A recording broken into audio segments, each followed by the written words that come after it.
All right, ladies and gentlemen, it's time for the next chapter of Hunter x Hunter. So, apologies for the wait there. Let's go ahead and get started, shall we?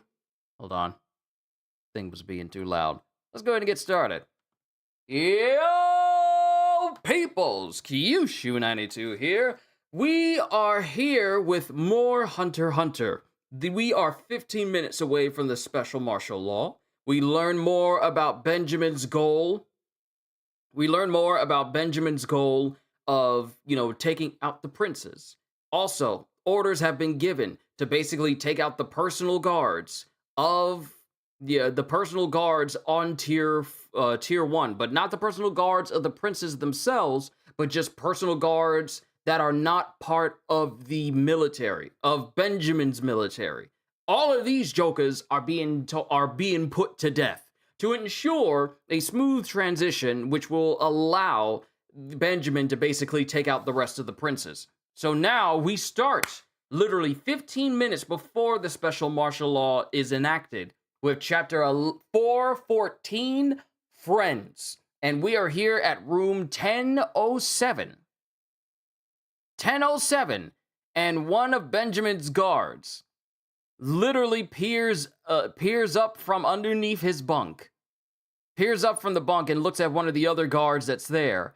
Jumps up on top of the bed before the guy can react, covers his mouth, and proceeds to stab him in the throat. Yeah, proceeds to stab him in the throat and then cover him up. Then we have another one. We have another one who's just laying there, and that same guard, that same personal guard of Benjamin, is there, and he puts a pillow over his face and proceeds to just stab him directly in the face, and you even see the blood coming through the pillow. Well, actually, sorry, I'm missing dialogue here. He stabs the first guy and goes, "Oh yeah, this is what I've been waiting for. Really gets my adrenaline going." Then he goes to the other guy, puts a pillow over his face, and stabs him in the head. And then blood is coming out of his pillow, with the guy going, martial law, martial law, 5 more minutes. I just can't wait for the order. I'll kill everyone who resists. I'm a fighter, not a thinker, baby. But while he's putting on his clothes, to resume being a guard for Benjamin, a hand starts moving right behind him. And then we cut away. And we go back to one of the other rooms.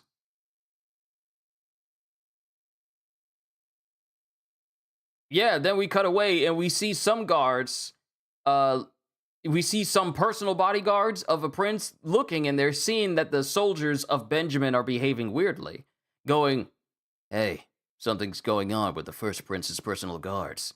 Let's tell our prince." And they open the door. Yeah, they open the door, and dude goes, "It's Rice. I'm coming in." And it's these are the guards of Prince Loserus. And we got Basho in here as well. "His Highness is sleeping. Talk to me." "I'm awake. Can you give me some water? I'm parched." "2 of the first prince's men are in front of room 1009 with machine guns. Something's going on in the dead ninth prince's room." "Oh, it started. What?" "Special martial law. He's calling Hulkenberg's death a terrorist attack, or he could make it look like Hulkenberg was behind the whole thing. Heads up, y'all. Don't resist. Put down your weapons where they can see them. They'll start shooting as soon as the order goes out." And then Loserus mentions to one of his guards, going, "Stall Benjamin's guy. They won't mess with a Hunter associate. Just freestyle some excuse. I think he's sleeping. If people are on the move out there before the order drops, they'll already hit him up on wireless. Hurry, don't let him out of the break room." And then Loserus screams out to everyone, "This is an order to all of y'all. Get rid of every bit of the stash in the bedroom. Throw it all in a pot and burn it. Now, Rice, come here." And, Loserus is already moving, already enacting. If only I could see chat. Allow me to see my chat. I don't care about YouTube music. Let me see what people are saying. It gets so annoying when I can't see. Give me a sec. Just refresh and let me see. I don't care about your AI story generator. There we go. I see you CDs, and I see you Kratos. This is an order to all of y'all. Get rid of every bit of the stash in the bedroom. Throw it all in a pot and burn it now.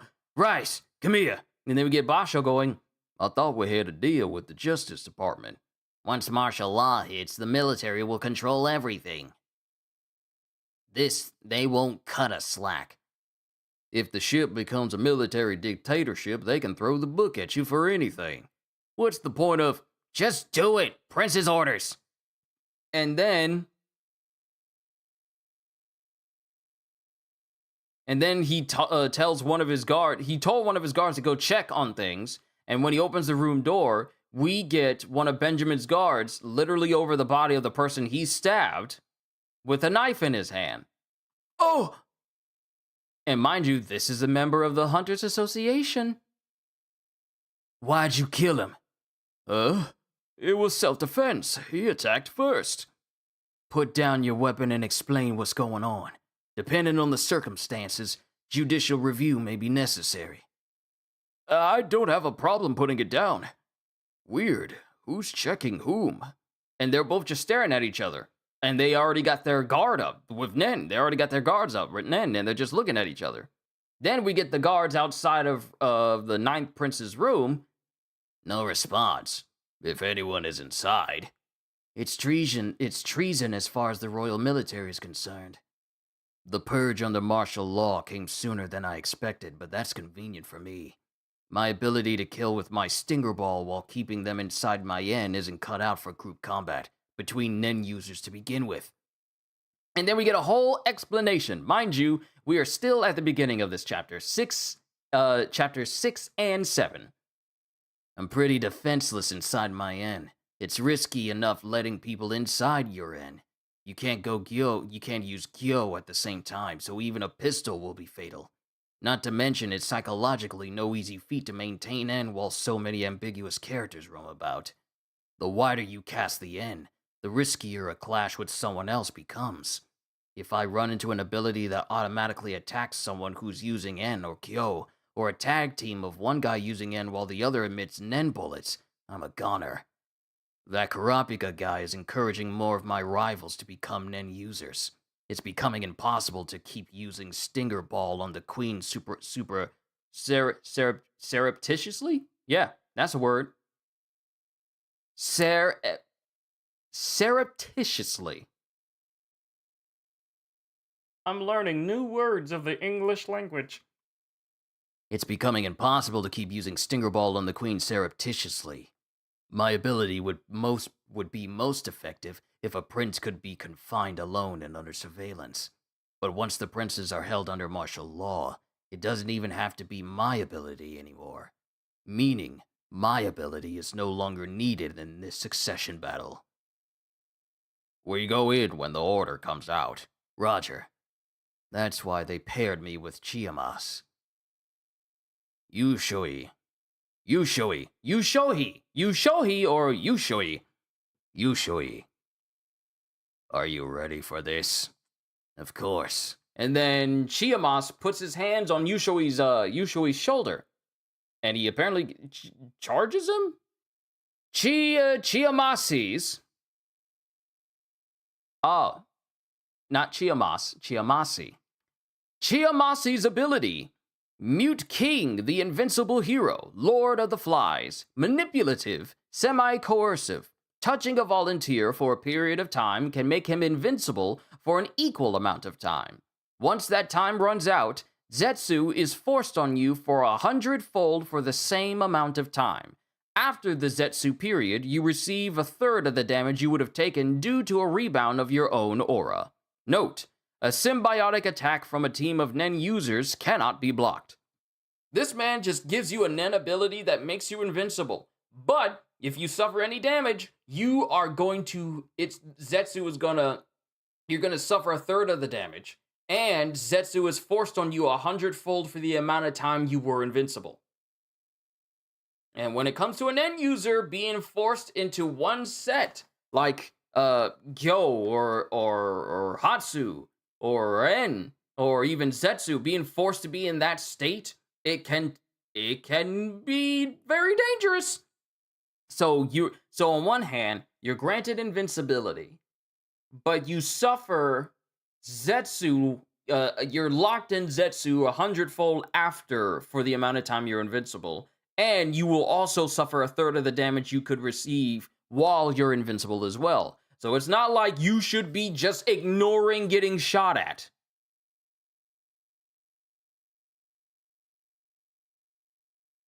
You should probably avoid as much damage as possible. Note, a symbiotic attack from a team of Nen users cannot be blocked. I've confirmed with N that there's only one person inside, but depending on the total damage that's nullified, after the invincibility ends, I'm going to die. Then we get to room 1014, which is the room with Karapika, Bill, Oito, and apparently Oito's niece. I noticed while 8th Queen Oito was passed out with Karapika, and I had to change his diaper.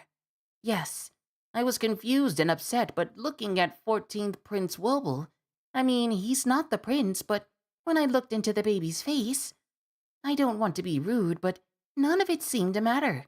My duty was to take care of the two of you, so I kept doing my job. But I'm worried about the real Prince Wobble. I'm sure she's somewhere safe, but what's going to happen to her? And then Karapika, because this is Shimizu, not Shimizo, but Shimizu. I really can't say. It will depend on the last prince standing. If, as Karapika says, and this is Oito, there's no resolution before we reach land, could the surviving princes all be saved? There are two major problems. First, Beyond's curse. If the requirement to activate it is to officially participate in the succession battle, Prince Wobble won't be included. But in case participation in the seed or in ritual activates it. It's quite possible. It's inconceivable for someone to complete the ritual yet not participate. Furthermore, since the prince was born recently, if they didn't have enough time, and the curse had to be activated once on board somehow. This baby could be cursed? Is that possible? Yes. In fact, I felt something like a Nen fluctuation close to the prince shortly after we came to our quarters. Y'all talked about that! Remember we talked about that? How this was just like a fluctuation of Nen close to the prince? And we didn't know what that was? The fact that Karapika is reminding us that that happened. If we never brought it up again, this would have been the chapter to bring it to our attention. So that's still been in Karapika's mind ever since that happened. In fact, I felt something like a Nen fluctuation close to the prince shortly after we came to our quarters. I was turned away and it was just for a moment. I have no way to find out what it was now. An unidentified assassin's Nen, or it could have belonged to the first prince's men. As for the activation conditions, we can only ask Beyond himself. It's possible I could absorb Beyond's ability with my chain to find out, but it's probably very difficult to fulfill the conditions. To activate the curse. If I remain unable to clear the hurdle, I'll die. That's suicide. The most realistic thing to do is to negotiate terms with Beyond. But Cockane will never let him free, and Beyond himself won't want to leave. They have a mutual interest in him staying put until we reach our destination. Yes, it's doubtful he'd admit the curse is his doing either. Karapika, I'm sure you're aware, but there's one condition that's a sure thing. The Hunter Association giving him a pardon? Oh, and mind you, it shows Beyond just chilling in his cell, still chained up, reading every single document that the magistrate just basically gave him. Exactly. Beyond will take the bait. Well, the Hunter Association giving him a pardon? Exactly. Beyond will take the bait. Out of the question. It was Chairman Netero's last order. His order was to bring back a solution to the calamities. It could be a win-win if we play it right. No, there's the contract with V5. We can't involve the entire HA. First of all, Beyond is willing to sacrifice his own children to realize his ambition. He'd never talk about the curses, the crux of his plans. He'd never talk about the curses, the crux of his plans. My inflection was off, sorry. And if he did talk, it'd likely be a trap. That's why we're going to set a trap of our own. Remember that woman's ability? Maybe we could use it somehow. Casually putting a clause about abilities or using the penalty for breach of contract. There must be something. Bill, aren't you on Beyond's side? Why are you doing this? And then Bill just kind of shudders a little bit and goes, "Sheesh. I'm glad you're not on Beyond's side." And then Karapika's looking kind of confused.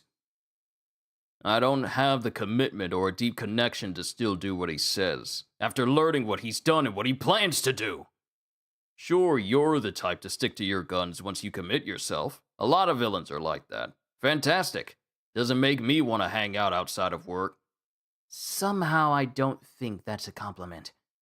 My goal has shifted completely to protecting the queen and prince, but I'm a little ambivalent, and I have my own desires as well.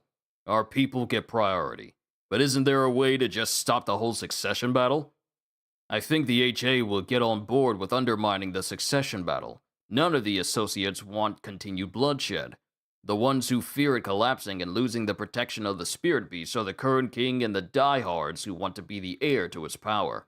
Beyond, and the high-ranking princes. The HA banding together to block Beyond's curse, weakening the Kakin dynasty and installing the cleaner princes for new management is a good idea. V5 will go for it under the pretext of saving the princes who are hostages of the curse. Releasing Beyond is fine as long as it's not permanent. Get him later on another charge.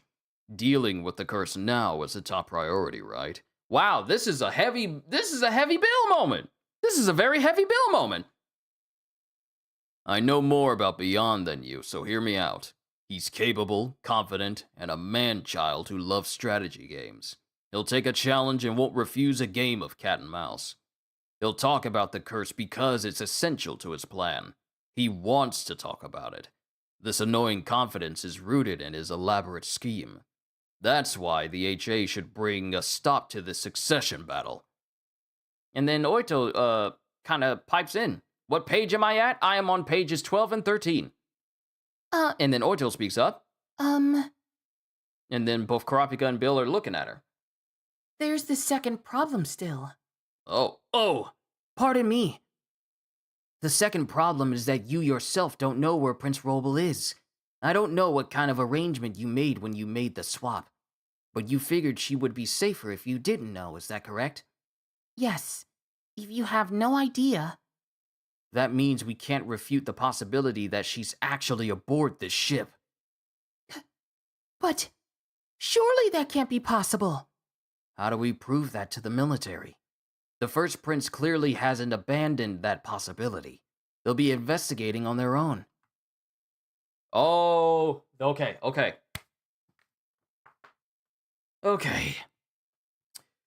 Here's where we're gonna get a whole bunch of dialogue. There's been a spate of murders in the lower tiers, so they're cracking down. They're probably rechecking IDs against passenger data. Yes, I've asked Pion to verify all passengers under 2 years of age. Since I haven't heard back, there's officially no hits. I'll have them recheck with a higher age. There could have been false reportings. If we don't find her, she's not on board, so we can prove she's not participating, right? No. The doubt will always remain. Oh no. Hey, Karapika, you don't have to be so blunt. There's no point in sugarcoating it, and it's actually better for us this way. Huh? Since the baby swap was planned, the military will act according to what is most detrimental to them. In this case, Prince Wobble is still eligible and is somewhere on board this ship. Until that is completely refuted, they'll have to strategize for it. The best we could hope for complete for the best we could hope for the best we could hope for complete refutation is first refutation. Okay, okay. I see you. You using some real English letters here. Until that is completely refuted, they'll have to strategize for it. The best we can hope for complete refutation is first, the king officially declares Prince Wobble ineligible. Or second, Prince Wobble is proven to not be on board. Not being discovered does not count as proof. With the second option, we'd have to prove that everyone who leaves the ship during the battle loses eligibility. Participating in the ceremony was a condition to be eligible. It'll be difficult to prove that the one who was at the ceremony was your sister's son. And what if the real prince swapped with your nephew and somehow escaped after the ceremony? You can't refute that. As long as the doubt cannot be removed, the higher ranking princes will assume that Prince Wobble is on board. Even if she's discovered outside, we'd have to prove that eligible princes will lose eligibility once they leave the ship. I told you it was a lie. I told you it was a lie. So, as long as they don't find her, they won't admit she's not participating and won't hold it against her? Yes, that's right. They won't be convinced until Prince Wobble is found somewhere. Put another way, they have to keep looking until she's found. And they need to make it clear one way or another so they can be the sole survivor. All this means that as long as she's not on board, she's invincible. The higher ranking princes won't be able to find her or determine her eligibility. This gray area will perpetuate.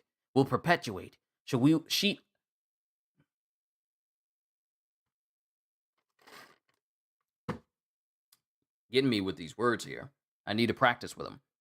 This gray area will perpetuate, so she will inevitably be lower in priority as a target for elimination. But if she was targeted with Beyond's curse, if she's outside, whereabouts unknown, there's nothing we can do. That's right. There are two paths to a solution. Elucidate Beyond's curse and find out whether Prince Wobble is a target. If she is, we'll have to identify Beyond's child, who is the curse sacrifice, and undo the curse ASAP. And then we have Bill, Oito, and Shimizu. The other is to find out where she is. She's invincible within the succession battle, but the opposite is true in the case of the curse. If she's a target, we need to find her ASAP and ask a good exorcist what to do. In terms of undoing the curse there was a comma there. The end result is the same. I split them up since the approach is completely different. Whether we remove the source of the curse or remove the curse from the target, we don't have enough time or enough people to do both in tandem. So we should take the first path. It goes well with 5th Prince's Longhi, Zhongli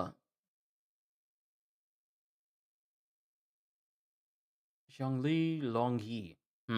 It goes well with 5th Prince Longyi's contract fulfillment, but we need to assume the worst to prevent it. To solve the second problem, assume the curse is directed at Prince Wobble and try to protect her and exorcise her. I'd like to hire the HA to search for the prince. And Oito is just quite beside herself with this thought. All right. And Karapika just looks at her. I'd like to confirm once more. I know it's a fact that you don't know where she is, but don't you have a way to contact someone in case of an emergency? Oito's not saying anything, but then Bill chimes in, internally. He doesn't overestimate his ability, so he doesn't prematurely equate the conclusion with the truth even when he uncovers some facts. And he knows that the Queen's ignorance is the greatest weapon. That's why he's kept quiet. Our worst case is that Prince Wobble is on board and is the target of the curse. If we can find where she is, we can get the help of hunters back home. Could you tell me? And now Queen Oito starts to spill the beans. Until I found out about the curse, the worst case was that they'd find her after the new king was chosen and she'd be killed along with the rest of her family. Prince Kacho proved that leaving the battle Prince Kacho proved that leaving the battle is a felony punishable by death. As Karapika says, my admission could be a strategy to survive the succession battle, so there's no punishment. But the moment her ineligibility... Oh my goodness, what is with these words? Why? But the moment her ineligibility is proven, we will be criminals. Our hope was that Prince Hulkenberg would survive and become king. But now, I have to trust in the limitations of the succession battle and pray that she's not cursed. If the HA can protect us... There are lots of hunters with different standpoints. They can be of help, but I can't say you should trust all of them. But I can say this with certainty. I promise, I have friends I can trust more than myself. I swear on my life, they will protect the prince. Yo! It's Gon and Killua! We haven't seen them in ages! It's been forever! We haven't seen Gon and Killua in ages! But Gon is out there exploring, and we have Killua traveling with Aluka.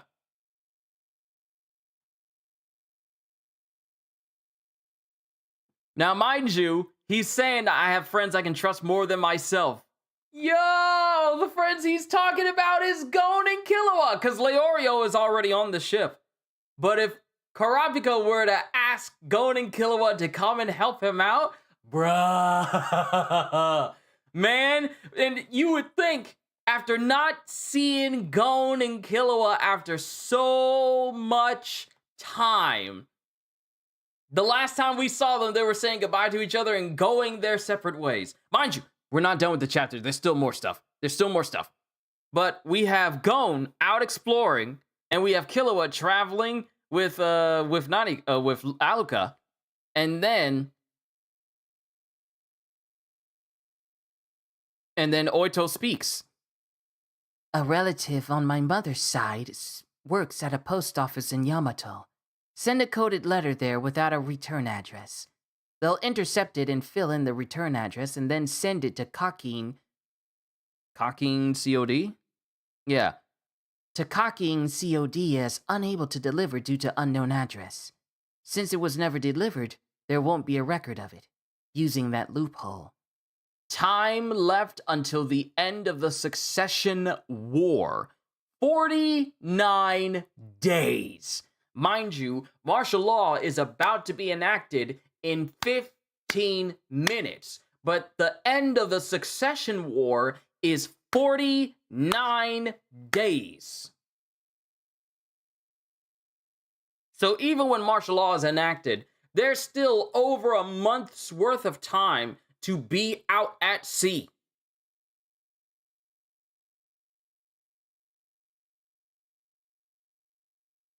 She's that girl from the first chapter, I think. From the first chapter? Is that her? Hold on. We'll come back to this and we'll speak on this chapter just a little bit more. Yeah, we'll speak on this chapter just a little bit more. I'm making good time, too. I'll be able to do the One Piece reaction and get that done. It's only 2:44. Wow, I really am going to get through this quickly. Let me see. Where is the... Yeah, it is a little girl. Right when Gon was preparing to get on the ship, so he could go out to find Gin, that little girl is there. Let me go back further. Yeah, let me go back further through the chapter itself, like maybe in the beginning or something. No, that's Gon when he was a kid. Wow, the art style was so different as well. Yeah, the art style is so different. But yeah, it's the same. Wow. It's the same little girl that was, telling Gon goodbye. That's the only character that's a child in their village? Yeah, the only other child other than Gon in that village. And she's going exploring with Gon.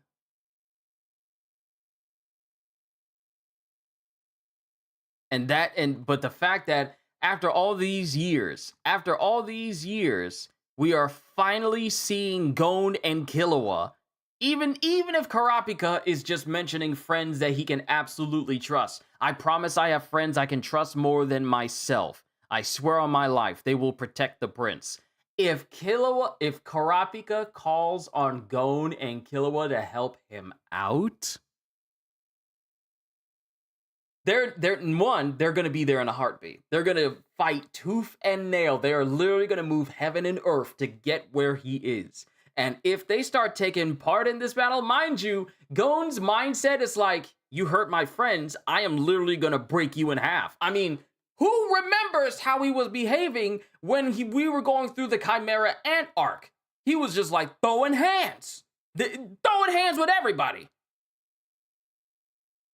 And now, after all this time has passed, now the idea is that Gon and Killua, we could be seeing them again. If Karapika calls them, they're coming back.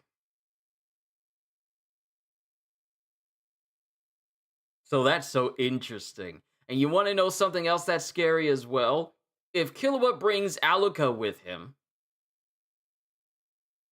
who knows how much stronger Killua has become since we last saw him.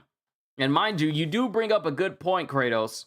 While it's been a while since we've seen Gon and Killua, for people who have been reading Hunter x Hunter and had to wait literally 2 years, and mind you, this is 2 years past the point. This actually, hold on.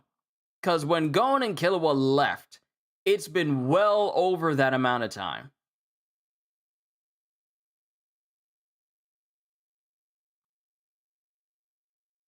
Because if I go towards which chapter is it? Chapter 330? No, it's not 330. Which one is it? Which one is the chapter where Gon and Killua say their goodbyes? Because when we get to the date of that, hold on. 340?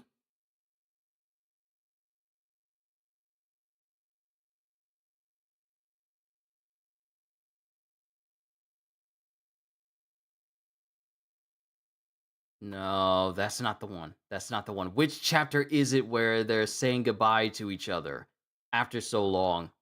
I hate the fact that I can't pin down the exact chapter that it is. I can't stand it. I'm going to go to 331 and then just skim through it, because this is when the Zodiacs were having their voting. Okay, this is when Killua was sitting there with Aluka preparing to heal Gon. So that's 331. Let's skip to 333.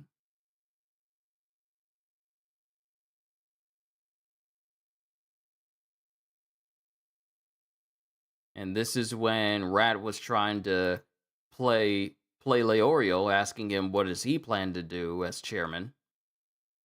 Gon is back up, and this is when he sees Geen for the first time. Okay, so it's past this. Ravi, it's good to see you!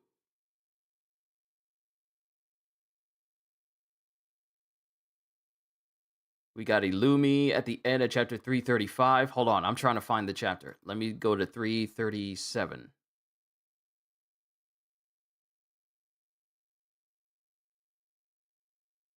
And he's talking to the reincarnation of Kite. Okay, 338.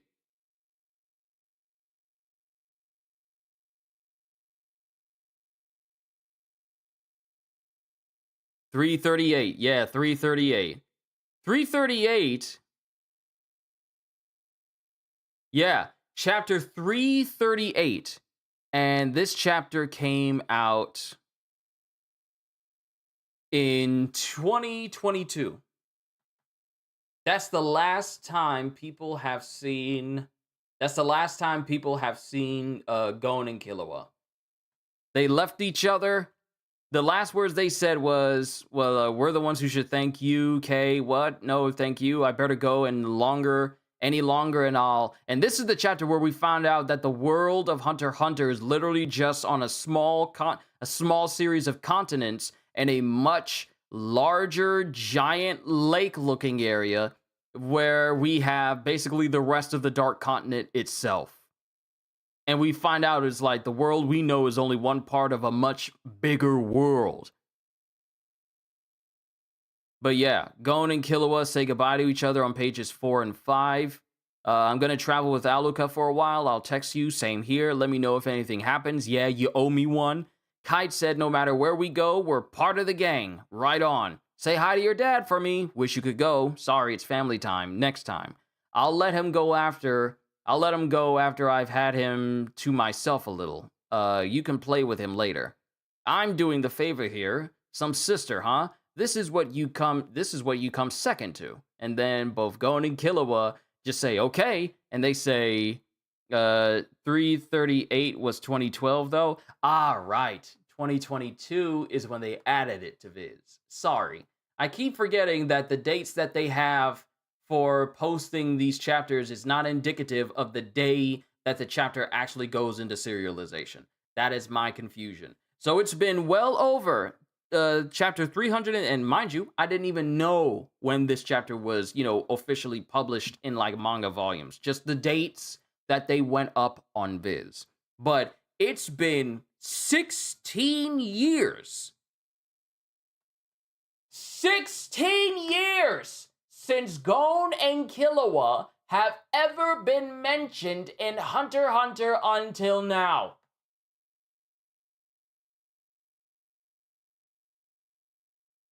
So you right.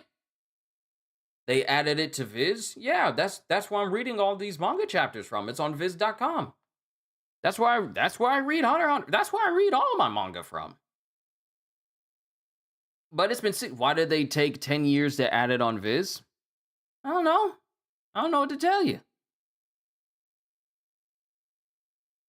But yeah, it says October 10th, 2022 for both chapters 338. Yeah, chapters 338 all the way to 342, and I think it's longer than that. Yeah, I think it's definitely longer than that. Hold on, let me see. No, I don't need a helper.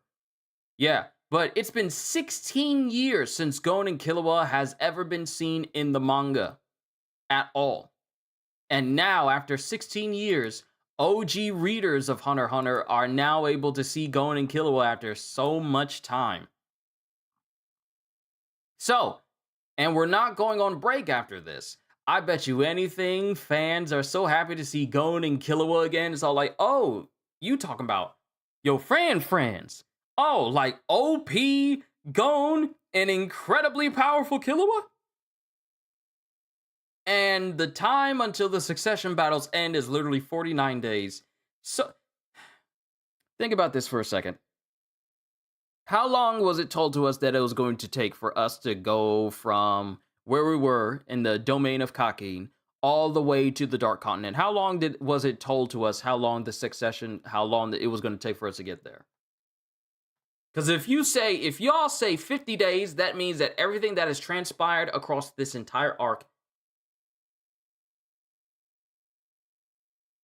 has only been like a short fraction of time. There was a lot of commotion about this chapter this whole week. I'm glad you didn't get spoiled. Yeah, not getting spoiled on the fact that we see the return of Gon and Killua after 2 months, right? Yeah, I believe it's been 2 months. It's been 2 months. There is now another month left. And so much has happened within the month. It's within a single month. And 2 months. 60 days, we're in the 12th day. Okay, thank you, because I couldn't get that all together. When there's only 44 days left is when Hisoka stuff is gonna happen. Watch. See, here's the thing. We have been spending so much of these chapters focusing on the succession battle, the lives of the princes, Benjamin trying to enact the special martial law, and let's not forget that we still have an entire gang war going on that also involves the Phantom Troop, who are on the ship as well to not only steal some incredibly powerful items from the Kakin royal family, but also to hunt down Hisoka, because Hisoka is hunting them. Because Shalnark and Kortopi are just straight up dead. So there's so much going on right now.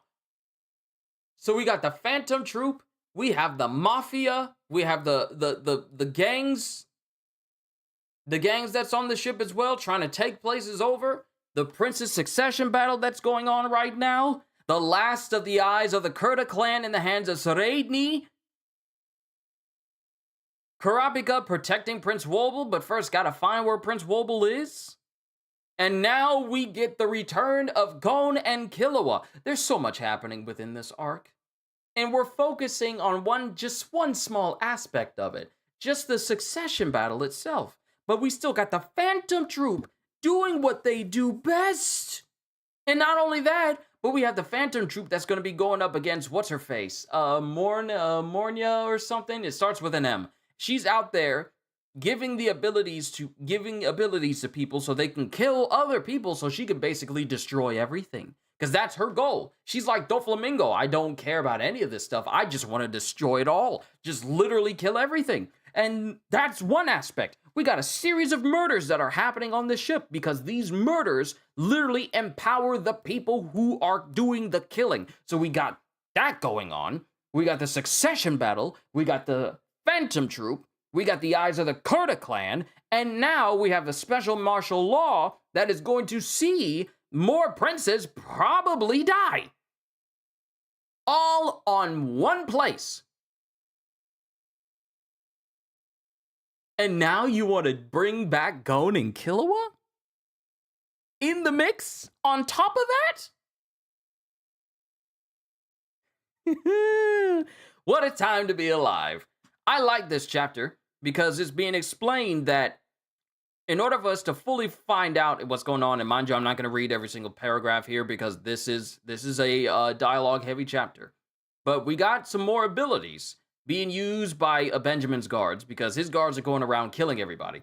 Well, not everybody, but just some guards for the princes and just killing them off. Their own personal guards, not the bodyguards and suits that they have, but their own personal special guards.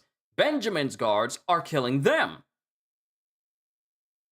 And then we learned that Chiamasi's, which is a member of Benjamin's personal army, his ability is basically to make a person invincible, which is quite unique. Which makes a person invincible, but once the time runs out, touching a volunteer for a period of time can make him invincible for an equal amount of time. However long he touches that individual to make them invincible is how long they're invincible. But Zetsu is forced on them 100-fold for that same amount of time. And after the Zetsu period is over, that person receives a third of damage to them that they suffered would have taken due to a rebound of their very own aura against them. Meaning that your boy, what's his name? Yushui, once he's done, he's going to die because of the rebounded damage. So that's going on. And then they discuss, the nephew of Queen Oito, posing as Prince Wobble. The questions of if the requirement first is I'm worried about the real Prince Wobble. I'm sure she's somewhere safe, but what's going to happen to her? I really can't say. It will depend on the last prince standing. If Kurapika as Kurapika says, there's no resolution before we reach land, could the surviving princes all be saved? There are two major problems. First, Beyond's curse. If the requirement to activate it is to officially participate in the succession battle, Prince Wobble won't be included. But in case participation in the Seed Erd ritual activates it, it's quite possible it's inconceivable for someone to complete the ritual yet not participate. Furthermore, since the prince was born recently, if they didn't have enough time, and the curse had to be activated once on board somehow, then it's possible that Queen Oito's, nephew could be cursed as well. And then we finally get a mention of the type of Nen fluctuation, of the Nen fluctuation that Kurapika noticed all those chapters ago that we were just giving questions about literally last week. And then we acknowledge it. In fact, I felt something like a Nen fluctuation close to the prince shortly after we came to our quarters. I was turned away and it was just for a moment. I have no way to find out what it was now. an unidentified assassin's Nen, or it could have belonged to the first prince's men. As for the activation conditions, we can only ask Beyond himself. So that's the question. We need to ask Beyond what's going on here, but Beyond is probably not the type. Beyond is not the type of individual who will willingly give this information away for free. Mind you, Bill goes, well, he's man-child. He's a man-child and he loves to play games. Yeah, let me see if I know more about Beyond than you do, so hear me out. He's capable, confident, and a man-child who loves strategy games. He'll take a challenge and won't refuse a game of cat and mouse. He'll talk about the curse because it's essential to his plan. He wants to talk about it. This annoying confidence is rooted in his elaborate scheme, which is very elaborate, like siring multiple children just for them to be implanted into a prince's personal army, which will then be used to sacrifice themselves to kill multiple princes all over time. Literally having your own children become cursed sacrifices so that they can kill their respective princes.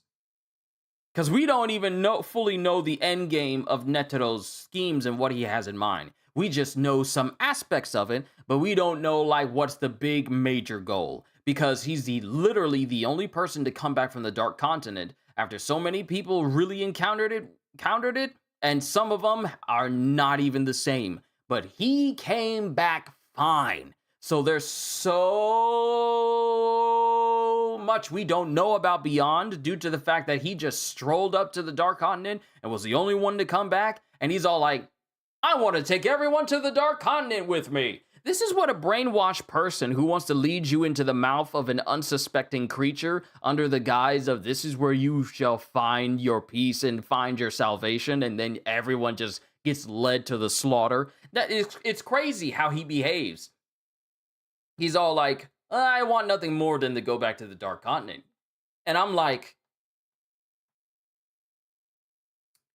if there are still civilians alive on this ship when we get to the Dark Continent, I want to say almost all of them are probably not coming back. Because what we know of not the succession battle of the Dark Continent is that anybody who goes there, they either die there or they come back as something else entirely. Beyond salvation, beyond redemption. It's crazy because there's so many different creatures that exist within the Dark Continent that are considerable world-ending events, literally walking WMDs. Walking plagues, walking calamities, living manifestations of the end of all things. And beyond, I don't think people truly understand just how maddening this voyage actually is. We're going to a continent where even one unknown creature over there is capable of ending all life on the continents in the middle of the Dark Continent. Because I can't say the world, because the rest of the world is the Dark Continent. And the place where Gon and everyone else is living is literally in the middle of the lake. Like, literally this much of what we know of Hunter x Hunter exists on these continents. These continents in this one small space, and a lake this big.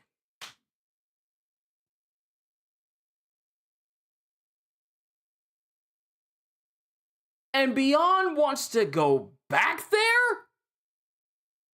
People do not understand that the Dark Continent is not, it's not like, oh, it's safe for us to be here. No!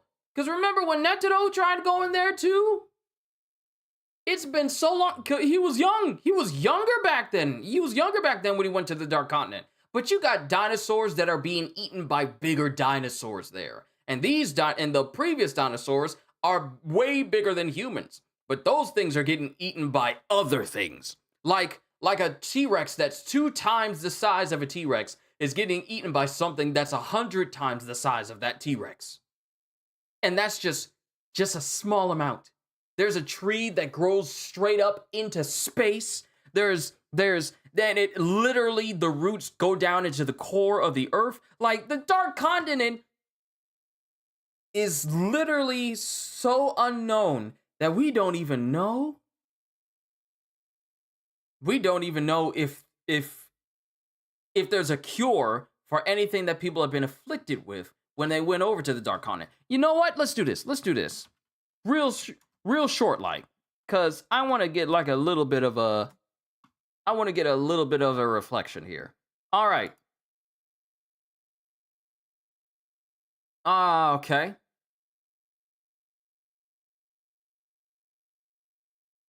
Soon as it finishes loading so I can scroll. The Dark Continent is a place that stretches beyond the known world, which is nested inside the gigantic Lake Mobius, located at the center of the Dark Continent. So it is indeed a giant lake. The ancestors of the human race apparently migrated from there to the known world, as the deciphering of myths and the study of ancient ruins seem to testify. It is speculated that magical beasts similarly originated from the Dark Continent. So we have flora and fauna. We got we have Pap, we have Hellbell, and then flora for Brionne, World Trees, Nitro Rice, and Metallion. Resources, Trinity Elixir, and Unmanned Rocks. Let me see here. Summary of the 5 trips. Okay, so V6 member, Vegarose Union, northeast shore of Lake Mobius, in a location in a steep mountain range. Resources, unmanned rock, an ore that generates electricity when placed underwater. One small bead can generate 20,000 kilowatts a day. Threats, Pap. Returning survivors, 7 out of 1,000, a 0.7 survival rate. Next up, United States of Saherta, north shore of Lake Mobius, in location in the ruins of an ancient labyrinthine city that lies 400 kilometers in a forest. Resources, herb for all illnesses, can cure all kinds of diseases. Threats, Brionne. Returning survivors, 2. Next up, Federation of Ochima, far southeast shore of Lake Mobius. Location, swamps. Resources, nitro rice. Use, the ultimate secret of longevity. Threats, Hellbell. 11 survivors, 99% fell prey to Hellbell.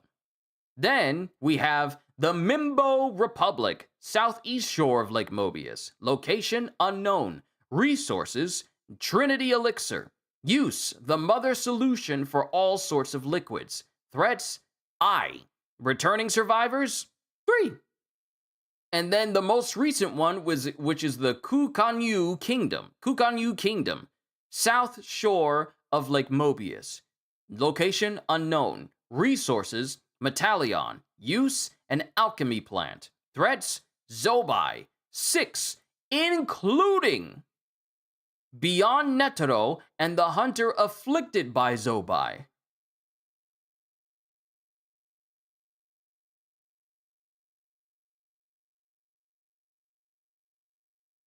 I feel the idea of the world Dark Continent is vast is why there's so many openings in this story, although we did get Nanika as basically from the Dark Continent as well, and Gon, I believe. Remember, Gin carried him as a baby, but Gin has never been to the Dark Continent. I don't know if he's actually been there.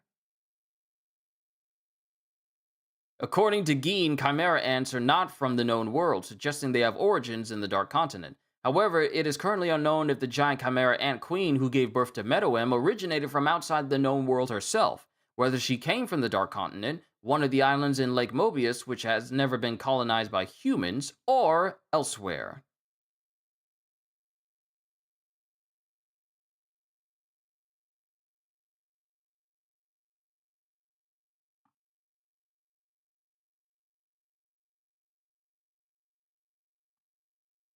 So I'm trying to see. The existence of the Dark Continent was first implied when Gin and Gon met atop the World Tree, and Gin revealed that chimera ants came from somewhere other than the known world, a land Gin wishes to explore. Meaning, and this is, we just looked at this chapter 338, this means that Gin did not go there. He wants to explore there, though, but he hasn't been. He hasn't been. He wishes to go there one day, but he has not actually been to the Dark Continent. And the plot of it is pretty much here the succession contest arc. Soon after that, the king of the Kakin Empire, Natsubi Hoikoro, finances where he been?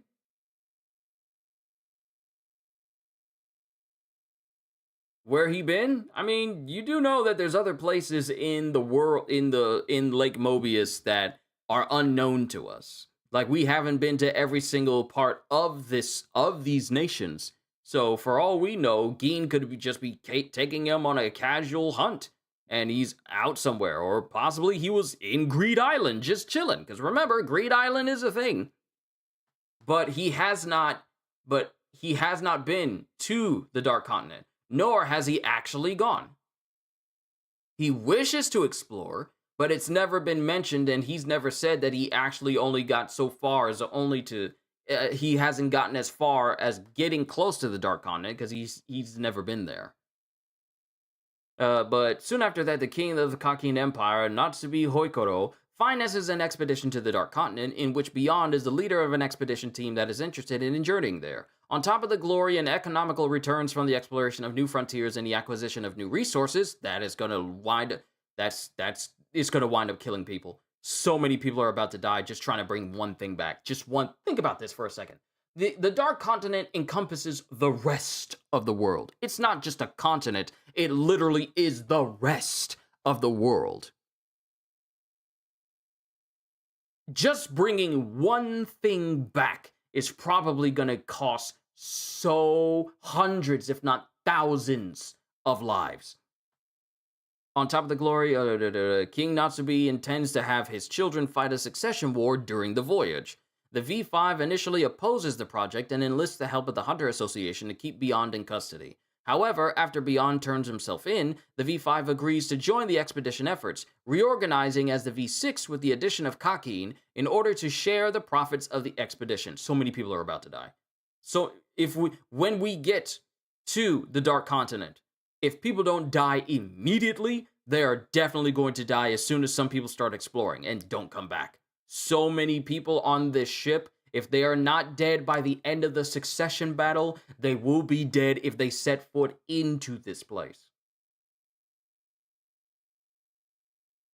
They stipulate, however, that the ship will disembark all passengers except for the Hunter Association members at an island complex named the New Continent, which will be presented to the public as the Dark Continent itself, whereas it is merely near its border. All those people are going to die.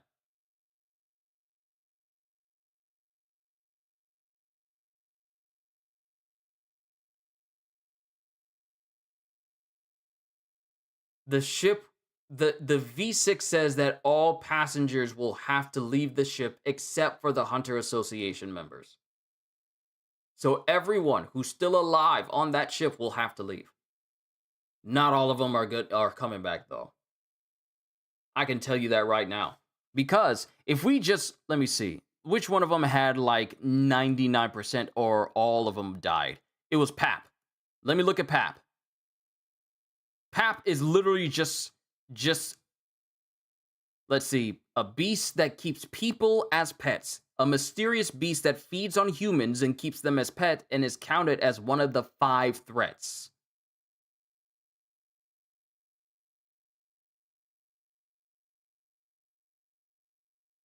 Okay, when Bega Rose Union sent 1,000 people into an expedition to the Dark Continent, they went through the north of Lake Mobius and secured a route inside the rugged mountains. There they found a rare mineral called unmanned rock that once submerged in water, even with one small bead, it could generate 20,000 kilowatts of power for one entire day. Unfortunately for them, that zone was also the territory of Pap that destroyed them effortlessly, leaving only 7 survivors. Some of its victims were also found in the known world and are secretly stored in the basement of the International Permit Agency. According to the Dangerous Creatures Evaluation List utilized by the Hunters Association, Pap merits a threat level of A, which is even higher than that of the Chimera ants at B.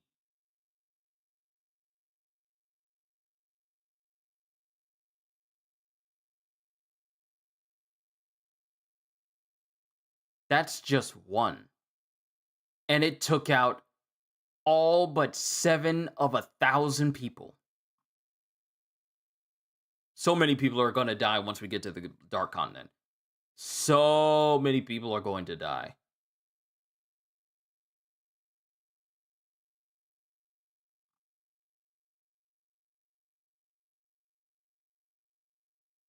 And this is just one of them. That's crazy. This is just one of them. Let me see. Now he's on his way with Pariston and the other young guys. Then where did he find Gon, or was he with a woman? Hopefully with a woman, unless he made a baby with Nan, or was Gon, or are they due to mention his mom? So was he with from the DC? That's what I want to guess. That's probably why he had that huge amount of Nen when Nanika revived Gon.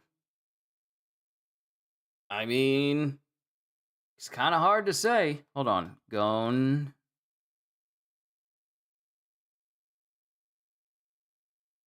Yeah, I really don't think Geen. I really don't think Geen is a conjurer.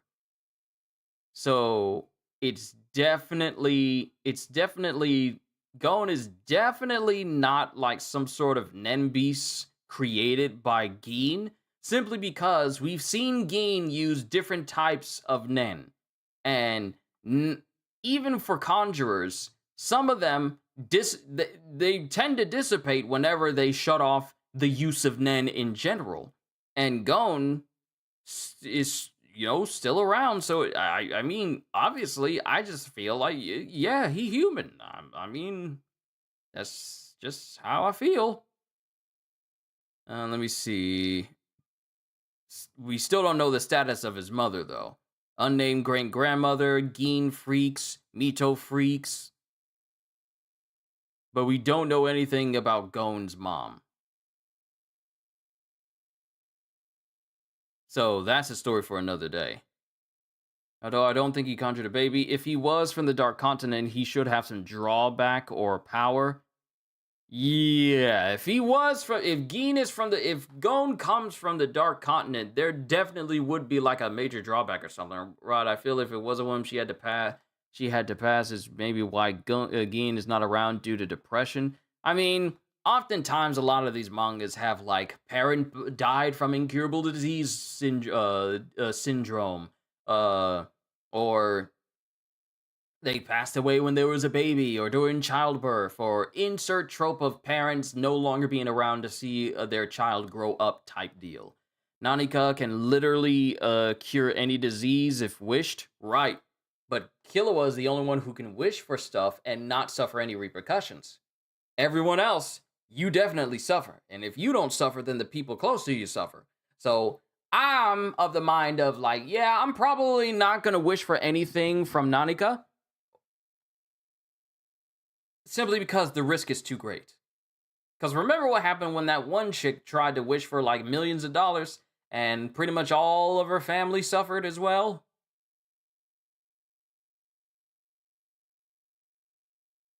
Gon must have something like that. I mean, we have seen what Gon is capable of.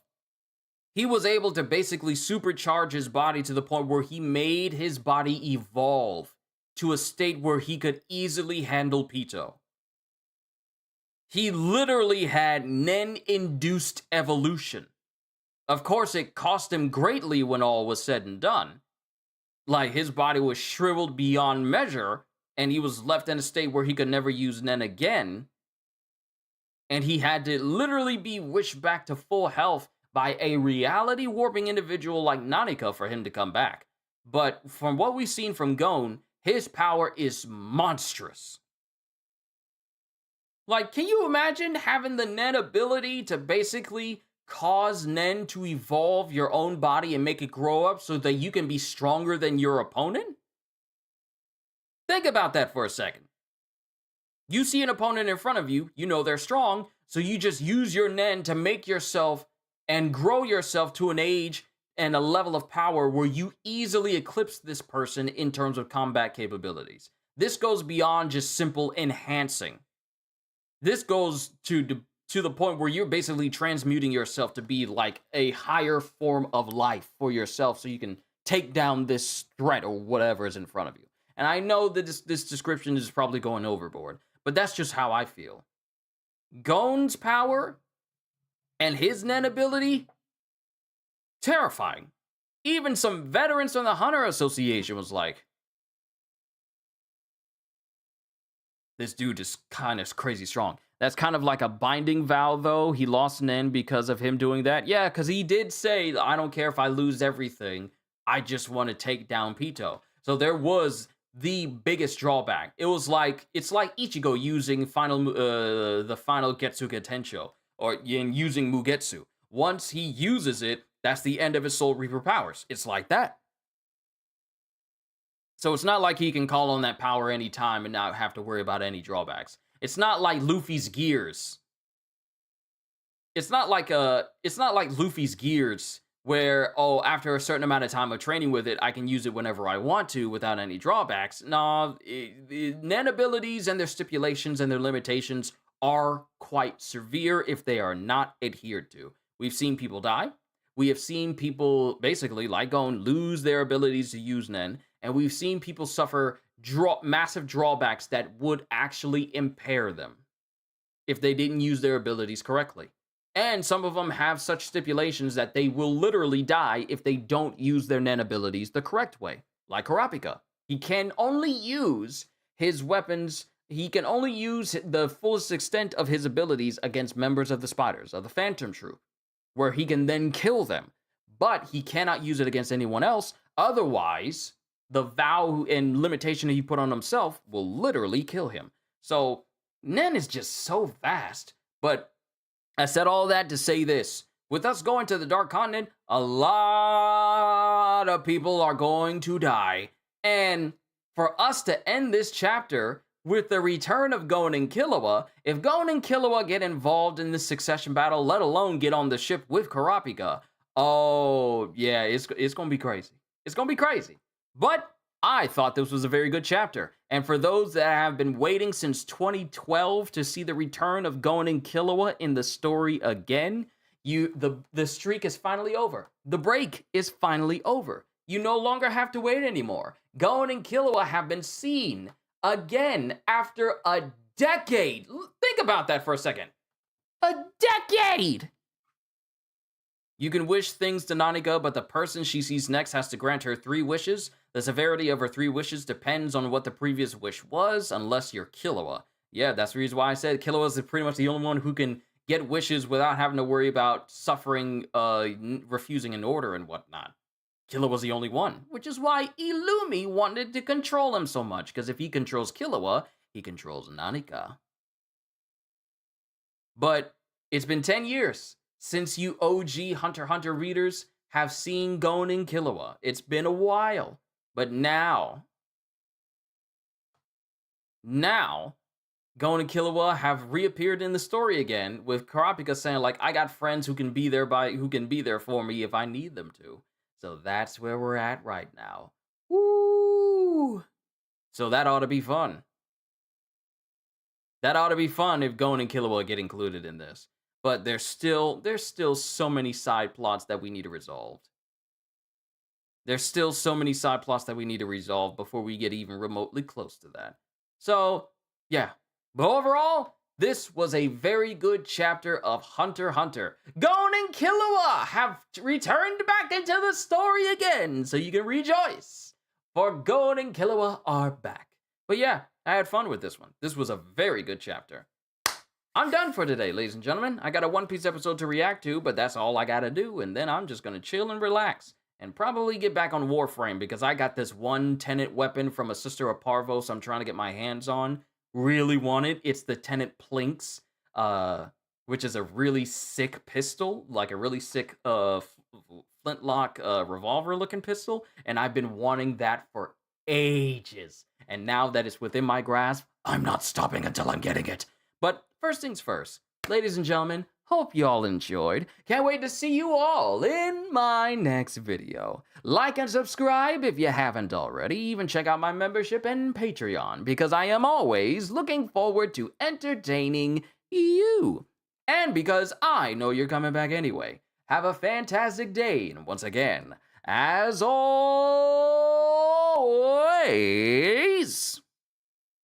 later, peoples!